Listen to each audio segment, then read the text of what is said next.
Hey, what's up guys? Shane here with Race Creek Bushcraft, coming at you with another super exciting video that I'm sure you can't wait to watch. Today's video is going to be about your first bushcraft knife.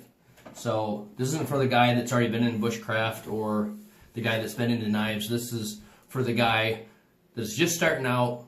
He has no idea what bushcraft maybe even is, or he has a slight idea what bushcraft is, but he doesn't know what knife he needs, what style, how much he should spend, what kind of steel he should get, what type of grind, what type of sheath. So I'm going to try to answer some of those questions and maybe help some newer guys on the right path. You know, you're going to spend money, you want to spend it on something that's going to be useful to you. So I've got 6 or 7, I guess I'd say, talking points, and the first being what I consider probably the most important starting out is price. At least for a lot of people, it's going to be price. Sure, there's some guys that just have whatever amount of money. It makes no difference to them. But for the average guy, it's going to matter how much you spend on a bushcraft knife, especially your first one. So you can run the whole gamut of, spending 15 bucks on something like this Mora Companion, or you can spend, if you can find one, something like this, the Skookum Bush tool made by Rod Garcia. This is a knife that was pretty much designed by him, but with most of the ideas from Morris Kahansky. Pretty cool knife, but this is going to cost you a pretty penny. So you've got to decide, what type of limit you have. That's going to be very important for most people. So that's really a question only you can answer. So leaving that as it is, you can make that decision when you start looking. I will say that there's a pretty big difference between this knife, the Mora Companion, and the Falkneven S1 Pro. Will they both cut? Will they both do bushcraft type tasks? Yeah, absolutely, they're both going to do it. This is going to do it really well. For notching and finer tasks, feather sticking, this is going to work just as good, if not better, than this knife. The difference is this is high carbon steel. This is a stainless laminated steel. This knife is going to be tons stronger. It's a better quality steel. It's going to hold the edge longer. But that's not the end all. That's just the facts of spending, $300 or whatever this is versus 15. You are getting more. You're definitely getting more, but it doesn't mean this knife doesn't excel and doesn't do a lot of things really well. This is a very comfortable knife. It's got good grip with this rubber texture, so there's nothing wrong with this. I have 2 or 3 of these around. Probably every guy that's in bushcraft, even if he has higher end stuff, he's got a Mora of some sort or another. They make multitude of models. So you got to figure that out for yourself on the price. I think secondly, you've got to figure out what is your kit going to consist of.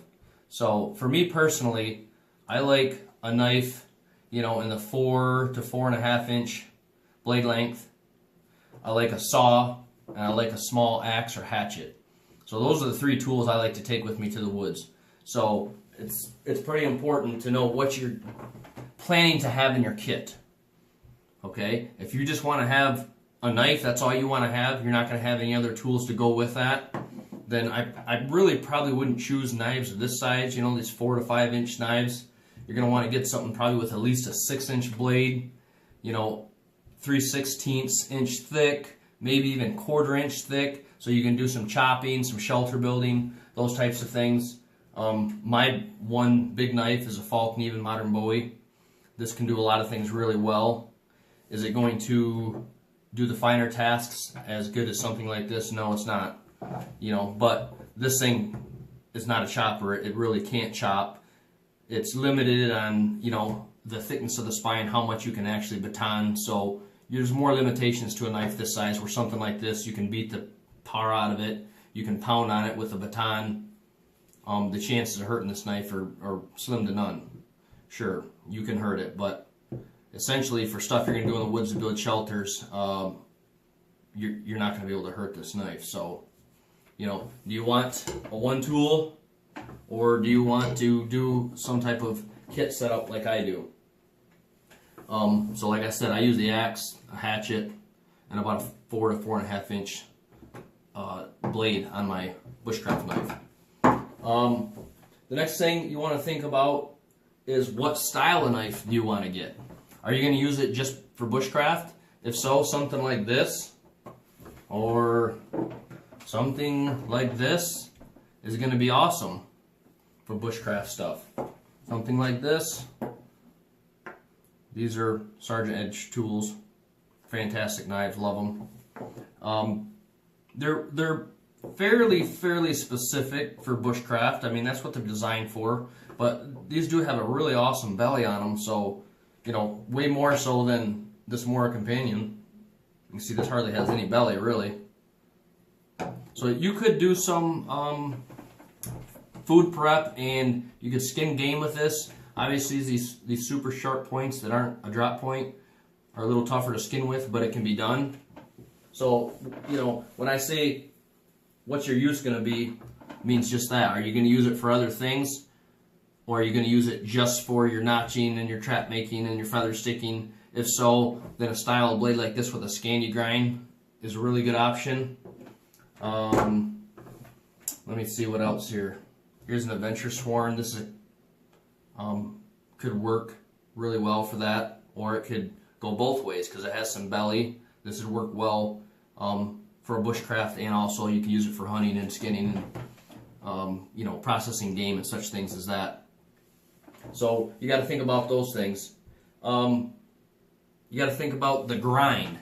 So what do I mean by that? This is called a Scandi grind, Scandinavian grind, where it has just you know, it has this secondary bevel. The primary bevel here is this portion, and it goes all the way to 0. So basically they just meet just like this at a very fine edge. This, for me, or I guess not for me, but for a beginner, I would say is a good option because they're fairly easy to sharpen. So we'll pretend the strop is a stone.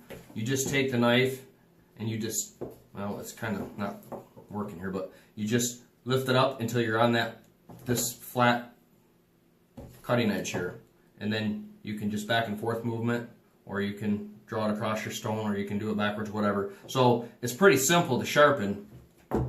Now, a convex, I think personally, is easier if you're maintaining it all the time, and all you have to do is just basically strop after every trip to the woods. You just strap it on your leather.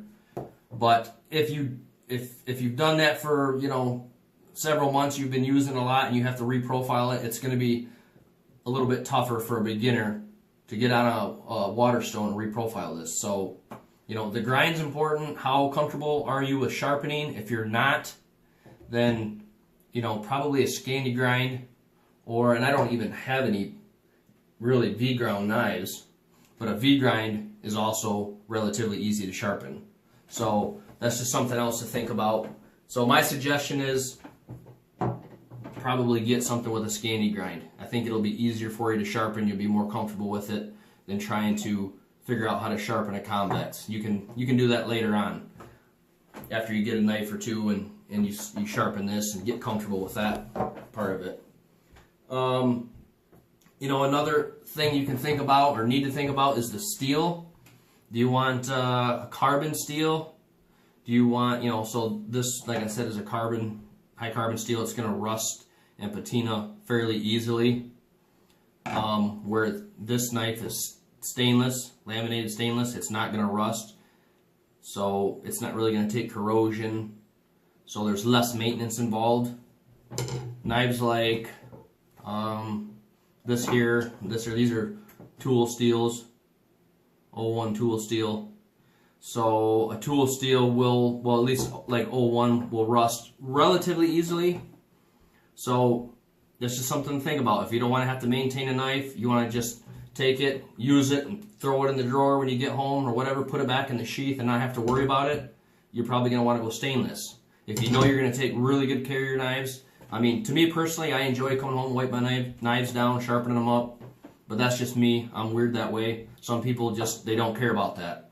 So my suggestion is go stainless. Go, you know, at least to start out, just probably go stainless. They're more carefree.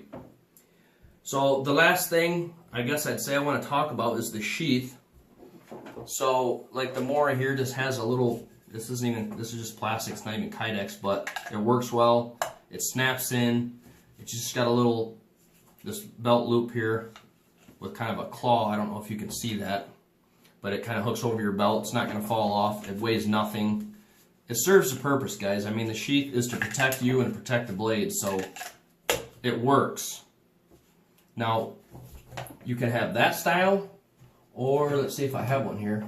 Of course, I don't have anything without a dangler. Well, yeah, I do. Okay. So here's another option. This just has a belt loop, so you just run your belt through there. Okay. You can have that style, or you can have a leather sheath with a dangler. Now, this is my favorite. And if you don't know what a dangler's for, so you put your belt through this loop, and then it can kind of move as you move. If you go to sit down, okay, this can slide up and down on your belt. So what I'm saying is, if you don't have that, I wish I should have another sheath. Here you go. I do have one. So if you just have your belt going through here and you go to sit down, it's going to catch and it's going to jam, and it's really annoying. It just gets in the way, I feel. When you're kneeling down, you're doing bushcraft stuff, when you go to sit in your, you know, your seat, it's really annoying. So I personally like a dangler. That's my favorite. That's why most of my knives you see sitting here, or my sheaths, I mean, have dangler sheaths. So that's just something else to think about. Usually for an option to get a dangler, you know, it costs, if it's a, say a $30 sheath, now it's probably going to be a $40. They're probably going to charge you about $10 to put this on. But it's well worth it. It really is. I like that option. So, you know, we talked about the grinds. What I think a new guy should probably use is a V-ground or like the Scandi grind. We've talked about steels, maintenance, whether you don't want to maintain them, price, how much money you don't want to spend. Guys, we're talking $15 to you can spend $300, $400, $500. It's all what you're comfortable with spending. I guess all I can say on that is spend as much as you can and get the best knife you can get. You're going to be more happy with it. It's going to be more comfortable to use. In the long run, I feel like having a grip that I just grab onto and is really comfortable, that means a lot to me. So I just recently got a couple Sergeant Edge tools, and I love this style of grip where it's thinned out in the rear, thinned out in the front, and it's got a nice belly, some palm swell. To me, this thing just, I can do a lot of different grips with it, and it really feels comfortable. Where the Mora is not bad. I mean, don't get me wrong, it's very similar, but it's also a little more grippy, so when you go to transition, it just sticks in your hand a little more, and it doesn't seem like that's important, but when you're notching and stuff, you'll see that you're actually moving the knife around quite a bit. So these knives that have a little bit more, they're a little bit more smooth and rounder, they really just shift through your hand really well. And over, you know, if you're sitting there making traps, or you're making feather sticks, or you're making pot hangers, or you're carving a spoon, or whatever the case may be, over a couple hour period, fatigue does actually take effect. So that's something else to think about. But yeah, I guess that's about it, guys. You can make a decision from here. If you have any questions, feel free to leave a comment, and I'll give you my thoughts. And there's probably stuff I didn't cover, maybe should have. But I'd be happy to answer any questions for you guys. So thanks for watching, and get out and